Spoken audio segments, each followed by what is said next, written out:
Olá, bom dia família, bom dia crianças. Entrando aqui na aula de Geografia, utilizando o nosso livro didático, iniciando na página 9, ok? Na aula passada de Geografia, nós demos início à origem das cidades no Brasil. E aqui na página 9 é a sequência desse assunto, onde nos diz aqui no Saiba Mais. Sabemos que o crescimento das cidades é uma tendência mundial. No entanto, para algumas cidades brasileiras, essa afirmativa não é verdadeira. Sabe por que isso acontece? Você já ouviu essa expressão cidade fantasma? Para compreender melhor o assunto, leia as informações a seguir.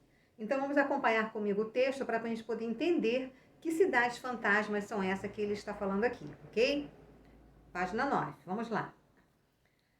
O povoado de Ararapira, no litoral do Paraná, teve seus dias de glória no início do século XX, como o principal entreposto comercial marítimo entre São Paulo e Curitiba. A outrora comunidade de pescadores hoje é um local abandonado.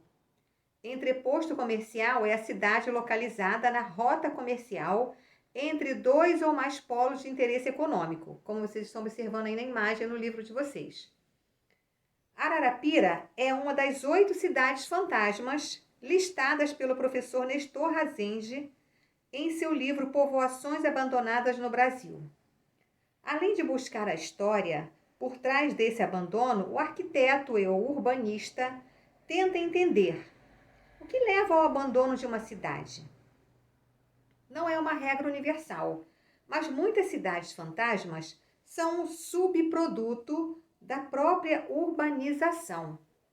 Isso porque a concentração cada vez maior da população em megacidades vem acompanhada dessas desurbanizações ou morte de algumas aglomerações urbanas. No Brasil, o surgimento e o sumiço de povoados estão muito ligados aos ciclos econômicos que o país enfrentou. Além de Ararapira,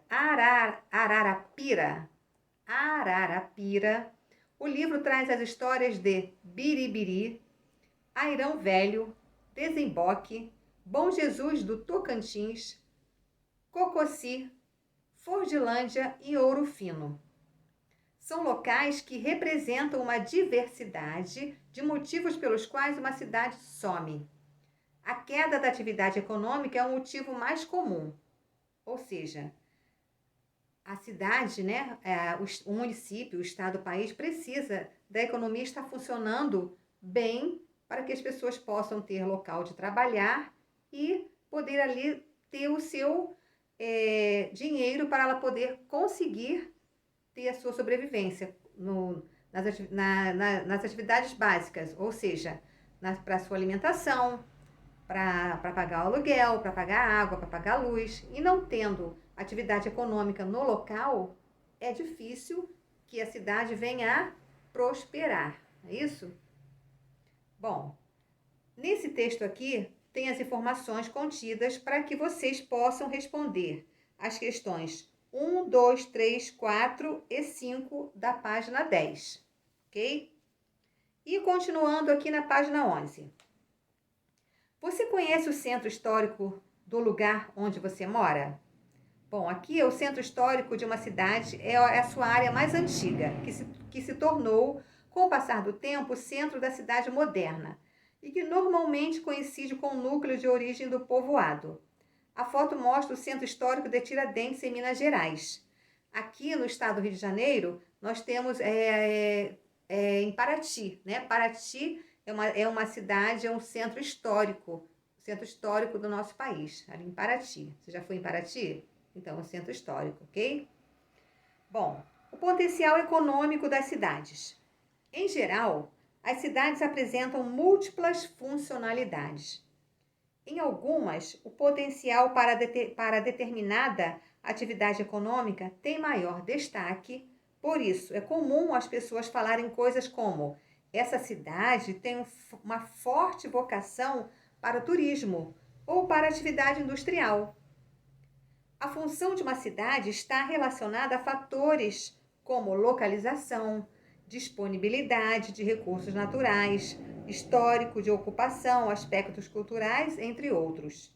Aqui na cidade que nós moramos, né, na cidade maravilhosa, estado do Rio de Janeiro, né, nós temos aqui a grande parte da área turística, né, porque nós possuímos aqui os locais turísticos, né, as belas praias, o Corcovado, o Cristo Redentor, onde as próprias pessoas que aqui moram vão para passear, e indo ali passear, elas vão ter a troca, né, da economia, indo pagar o bondinho para poder passear, né, usar os locais determinados ali, usar as lojas que estão ao redor, ou seja, há uma troca.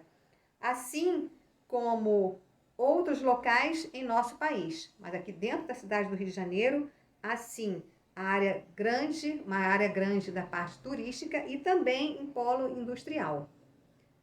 Bom, na página 12, nós temos aqui cidade industrial de Camaçari, na Bahia, cidade político-administrativa em Brasília, Distrito Federal, cidade turística em Búzios, né, Rio de Janeiro, cidade portuária Santos, São Paulo. Ao longo da história, as cidades podem mudar sua principal atividade, seja em virtude do declínio de algum ciclo econômico, seja em busca de novos mercados e investimentos. A cidade de São Paulo, por exemplo, era movida pela economia cafeeira. Hoje, sua principal função consiste em prestar serviços especializados nas áreas financeiras, que são bancos, da saúde, hospitais, educacionais, que são as universidades, econômica, escritórios de empresas internacionais. É isso? É a maior cidade do Brasil, né? Do Brasil, no caso, é São Paulo, em termos, né, de economia. Já a cidade de Recife, no período colonial, era uma das maiores produtoras de açúcar, Recife.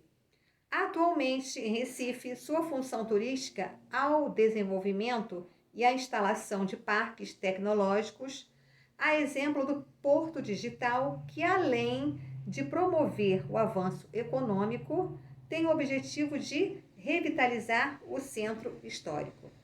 Ok? E abaixo tem aqui as questões do número 1, as quais vocês vão ler e reler para fazer as atividades aqui na página 13, número 1. Ok? Muito bem. Na página 14, no número 2, tem uma atividade para você fazer também, simples. E número 2, 3 e 4 da página 14. Ok?